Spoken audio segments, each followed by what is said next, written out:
Selamat pagi sahabat Alkitab yang terkasih. Marilah kita mengawali hari ini dengan melakukan perenungan akan firman Tuhan. Bacaan Alkitab kita pada hari ini berasal dari kitab Keluaran pasal yang ke-38 ayat 9 sampai 20. Dibuatnyalah pelataran itu pada sebelah selatan, layar pelataran itu dari lenan halus yang dipintal benangnya 100 hasta panjangnya.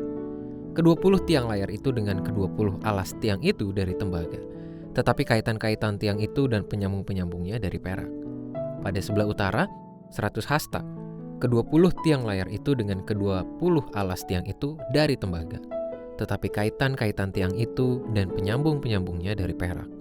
Pada sebelah barat, layar 50 hasta dengan 10 tiangnya dan 10 alas tiang itu, dan kaitan-kaitan tiang itu serta penyambung-penyambungnya dari perak. Dan pada sebelah timur, 50 hasta, yakni layar 15 hasta untuk sisi yang satu di samping pintu gerbang itu, dengan 3 tiangnya dan 3 alas tiang itu. Dan juga untuk sisi yang kedua di samping pintu gerbang itu, sebelah menyebelah pintu gerbang pelataran itu ada layar 15 hasta dengan 3 tiangnya dan 3 alas tiang itu. Segala layar yang mengelilingi pelataran adalah dari lenan halus yang dipintal benangnya. Alas-alas untuk tiang-tiang itu adalah dari tembaga, tetapi kaitan-kaitan tiang itu dan penyambung-penyambungnya dari perak. Juga salut kepalanya dari perak. Dihubungkannya lah dengan penyambung-penyambung dari perak segala tiang-tiang pelataran itu. Tirai pintu gerbang pelataran itu tenunan yang berwarna-warna dari kain ungu tua, kain ungu muda, kain kirmisi, dan dari lenan halus yang dipintal benangnya. 20 hasta panjangnya, tetapi tingginya yang juga lebar kain itu adalah 5 hasta, sama dengan tinggi layar pelataran itu. Keempat tiangnya dan keempat alas tiang itu dari tembaga, tetapi kaitan-kaitannya dari perak, dan juga salut kepalanya serta penyambung-penyambungnya dari perak. Segala patok untuk kemah suci dan untuk pelataran itu sekelilingnya adalah dari tembaga. Proses pembangunan kemah suci terus menampilkan hal-hal yang begitu mengagumkan. Hal ini bukan hanya dikarenakan megahnya bangunan maupun mewahnya bahan-bahan yang digunakan, tetapi juga berdasarkan cara pembuatan yang begitu serius. Misalnya saja, dari catatan yang kita baca pada hari ini, terdapat komposisi yang begitu seimbang pada masing-masing komponen hingga menghasilkan keterhubungan sebagai sebuah kesatuan yang indah.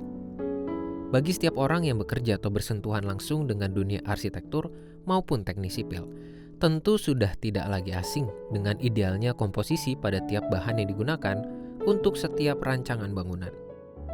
Hal ini menjadi begitu penting untuk diperhatikan dan dipenuhi sehingga dapat menghasilkan karya yang tepat dengan daya kualitas yang tinggi. Ketimpangan komposisi tentu akan sangat mengganggu banyak hal, entah dalam proses pembangunan maupun pada saat bangunan tersebut digunakan. Komposisi yang rusak pun dapat membawa ancaman bagi setiap orang yang ada di sekitarnya. Sahabat Alkitab, berdasarkan bacaan firman yang kita terima pada hari ini, kita dapat melihat pentingnya menjaga komposisi yang sesuai. Hal ini tidak hanya akan membawa keindahan tampilan, melainkan juga kenyamanan dalam penggunaan. Menjaga komposisi pun tidak terbatas pada proses pembuatan bangunan, tetapi juga dapat kita refleksikan ke dalam proses menjalani hidup keseharian. Bahkan tidak sedikit manusia yang akhirnya kehilangan kemampuan untuk mengolah hidupnya dengan komposisi yang tepat. Tidak jarang orang, bahkan umat Tuhan, yang menjalani hidupnya secara sembarang dan tidak seimbang. Padahal, ada banyak hal yang perlu diperhatikan agar tidak menimbulkan masalah serius yang akan mengganggu kualitas pribadi maupun kehidupannya secara luas.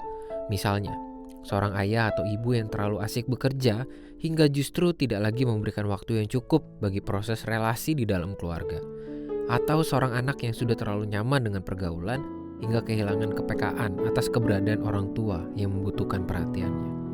Ingatlah, hidup ini adalah susunan banyak hal yang perlu diperhatikan dan dipersiapkan secara seimbang demi menghasilkan kualitas yang bernilai tinggi. Marilah kita berdoa. Tuhan, terima kasih untuk firman-Mu yang mengingatkan kami tentang pentingnya menjaga keseimbangan komposisi di dalam kehidupan kami. Tolonglah kami ya Bapa untuk dapat menjalani semua kehidupan kami dengan seimbang, dengan tentu berpegang hanya kepada firman Tuhan. Hanya di dalam nama Tuhan Yesus kami berdoa dan memohon. Amin.